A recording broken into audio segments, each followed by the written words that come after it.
Bonjour, aujourd'hui nous allons préparer une coque quercinoise. C'est une brioche parfumée au rhum et à la fleur d'oranger. Vous pouvez aussi y ajouter du melon ou du cédrat confit. Sachez que cette recette trouve son origine dans les célébrations des fêtes de Pâques.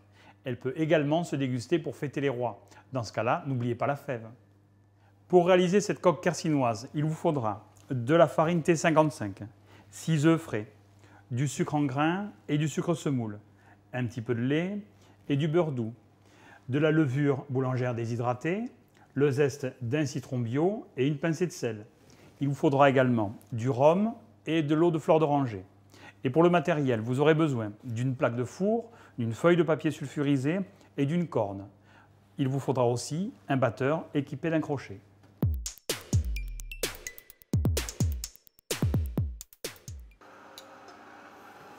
Pour commencer, mélangez doucement au batteur 350 g de farine avec le sucre semoule et le sel. J'utilise le crochet pour ce travail car la pâte à brioche est assez épaisse. Pendant ce temps-là, diluez la levure boulangère dans le lait tiédi pour le réhydrater. La température du lait va permettre un bon démarrage de la fermentation. Versez le mélange dans la farine, puis versez tous les œufs en une fois dans le bol.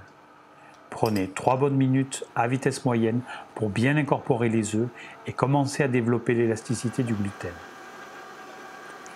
Rajoutez 150 g de farine, mélangez jusqu'à ce que la pâte commence à se décoller des parois du bol. Nous avons choisi de la farine T55 justement parce qu'elle est riche en gluten.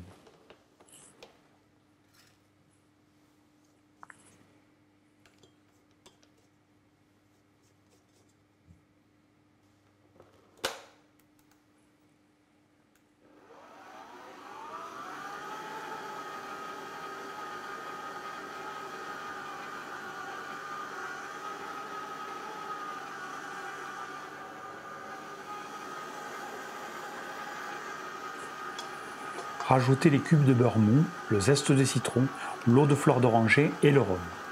L'association de la levure, du sucre, de l'humidité va provoquer une fermentation. En développant l'élasticité de la pâte par un pétrissage long, vous empêchez le gaz carbonique de sortir de la pâte pendant son temps de repos. C'est pour cela qu'elle pointe, autrement dit qu'elle gonfle. C'est indispensable pour une brioche bien aérée, donc bien moelleuse.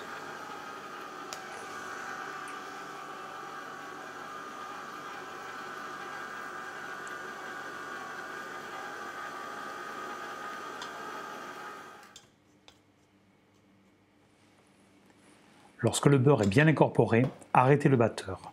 Rassemblez la pâte et farinez-la avec les 50 g qu'il vous reste.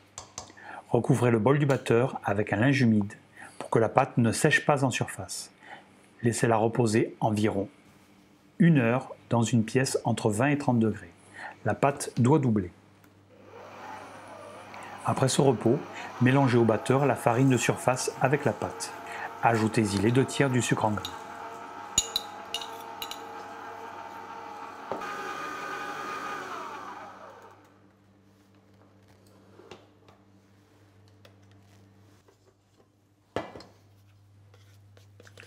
Posez la pâte sur un plan de travail fleuré. Nous allons maintenant travailler à la main entre les 2 pouces de notre coque. En effet, il est conseillé de faire gonfler 2 fois votre pâte. Elle n'en sera que meilleure. Mais avant, il va falloir évacuer une partie du gaz de fermentation. Nous aurons ainsi une mie plus homogène avec un levain bien réparti. Pour cela, vous allez rompre la pâte, c'est-à-dire que vous allez la plier sur elle-même plusieurs fois. Vous pouvez vous aider d'un coupe-pâte.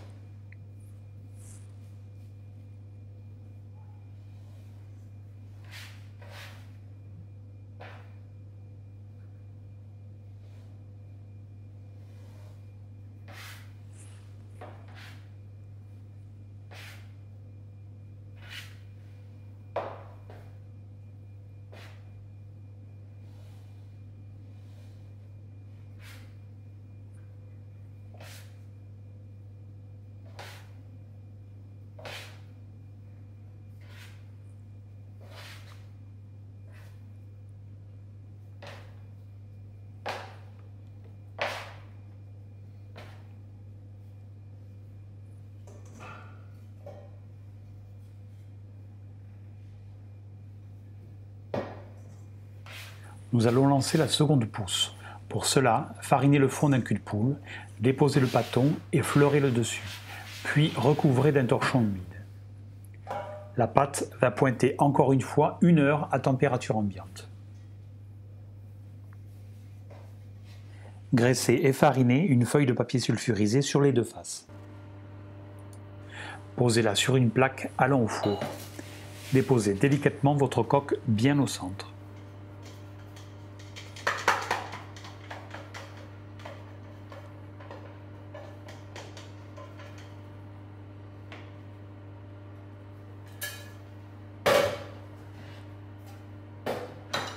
Dorez la surface avec le 6e œuf, puis décorez avec le reste du sucre en grains.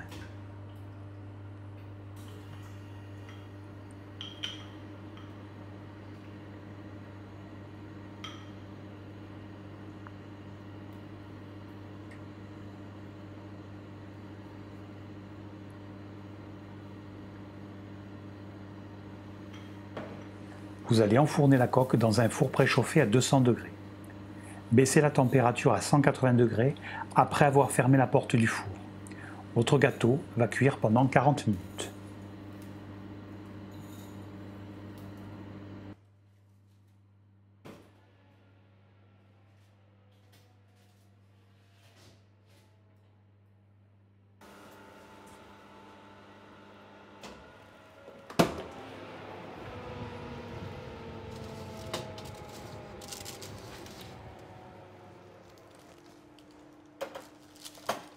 Voilà, la recette de la coque carcinoise est terminée.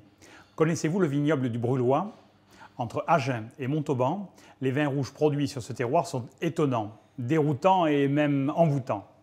Les vignerons du Brulhois réalisent également un délicieux vin doux rosé avec le cépage Muscat de Hambourg.